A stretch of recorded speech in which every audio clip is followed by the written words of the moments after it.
ഇന്ന് നമുക്ക് endemic, epidemic and pandemic diseases എന്താണെന്ന് നോക്കാം. ഒന്ന്, എൻഡമിക്. എന്താണ് എൻഡമിക് ഡിസീസസ്? ഒരു കമ്മ്യൂണിറ്റി ഏരിയയിൽ വിത്തിൻ എ ജോഗ്രഫിക്കൽ റീജിയൻ കുറച്ച് ആൾക്കാർക്ക് മാത്രം ചില അസുഖങ്ങൾ ഉണ്ടാകാറുണ്ട്. ആ അസുഖങ്ങളുടെ രോഗാണു ആ കമ്മ്യൂണിറ്റി ഏരിയയിൽ നിലനിൽക്കുന്നവയായിരിക്കും. രോഗാണുവിന് ഫേവറബിളായിട്ടുള്ള കണ്ടീഷൻ വരുമ്പോൾ മാത്രം അവ ഡെവലപ്പ് ചെയ്ത് അസുഖമുണ്ടാവുകയും അതിനുശേഷം വീണ്ടും സൈലൻ്റായി മാറുകയും ചെയ്യും. സീസൺ വൈസോ സൈക്കിൾ വൈസോ ഇത്തരത്തിലുള്ള അസുഖങ്ങൾ നമുക്ക് ഉണ്ടാകാറുണ്ട്. ഈ രോഗാണു നമ്മുടെ കമ്മ്യൂണിറ്റി ഏരിയയിൽ എപ്പോഴും പ്രസൻ്റ് ആയിരിക്കും. അതിന് എക്സാമ്പിളാണ് മലേറിയ, ചിക്കൻ പോക്സ് തുടങ്ങിയവ. അടുത്തതാണ് എപ്പിഡമിക് ഡിസീസസ്. എപ്പിഡമിക് ഡിസീസസ് എന്ന് പറയുന്നത് കമ്മ്യൂണിറ്റി ഏരിയയിൽ സഡനായിട്ടുള്ള ഒരു അസുഖത്തിൻ്റെ സ്പ്രെഡ് ഉണ്ടാകുന്ന തരത്തിലുള്ള അസുഖങ്ങളാണ്. ഇത് ഒരു ലാർജ് പോപ്പുലേഷനെ അറ്റ് എ ടൈം ബാധിക്കപ്പെടുന്നു. ഈ ടൈപ്പ് അസുഖങ്ങളെ നമുക്ക് മാനേജ് ചെയ്യാൻ പറ്റും.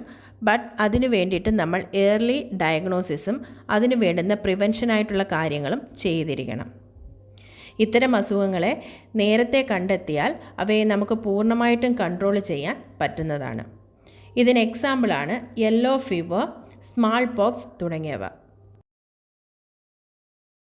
അടുത്തത് പാൻഡമിക് ഡിസീസസ്. പാൻഡമിക് ഡിസീസസിനെ കുറിച്ച് കൂടുതൽ പറയേണ്ട ആവശ്യമില്ല. നമ്മളെല്ലാവരും കോവിഡ്-19 സാഹചര്യത്തിലൂടെ കടന്നു പോയവരാണ്. കോവിഡ്-19 എന്ന് പറയുന്നത് ഒരു പാൻഡമിക് ഡിസീസാണ്. പാൻഡമിക് ഡിസീസസിൽ സ്പ്രെഡ് വരുന്നത് ഒരു രാജ്യത്തിൽ നിന്ന് മറ്റൊരു രാജ്യത്തിലേക്കോ കോണ്ടിനെൻറ്റിൽ നിന്ന് മറ്റൊരു കോണ്ടിനെൻറ്റിലേക്കോ അതുമല്ലെങ്കിൽ ഈ ലോകം മുഴുവനും ഉള്ള സ്പ്രെഡായിരിക്കും ഉണ്ടാവുക. ഇതിനെ നമുക്ക് കൺട്രോൾ ചെയ്യാൻ വളരെ ബുദ്ധിമുട്ടായിരിക്കും. എന്നിരുന്നാലും ഒരു പരിധിവരെ നമുക്ക് പ്രിവെൻറ്റ് ചെയ്യാൻ സാധിക്കും.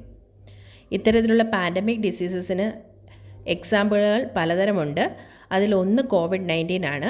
പണ്ട് കാലത്ത് പ്ലേഗും ഇതുപോലെയൊരു പാൻഡമിക് ഡിസീസായി കണ്ടിട്ടുണ്ട്. ഇനി നമുക്ക് MCQ ക്വസ്റ്റ്യനിൽ വരുന്ന കുറച്ച് കീവേഡ്സ് നോക്കാം. ഇത്തരത്തിലുള്ള അസുഖത്തിന് ഏതെങ്കിലും ഒരു അസുഖത്തിൻ്റെ പേര് തന്നതിന് ശേഷം അത് ഏത് തരത്തിലുള്ള അസുഖമാണെന്നോ അല്ലെങ്കിൽ അതിൻ്റെ ഫീച്ചർ തന്നതിന് ശേഷം ഇത് ഏത് തരത്തിലുള്ള അസുഖത്തിൽ വരുമെന്നോ ആയിരിക്കും ക്വസ്റ്റ്യൻ ചോദിക്കാൻ സാധ്യത.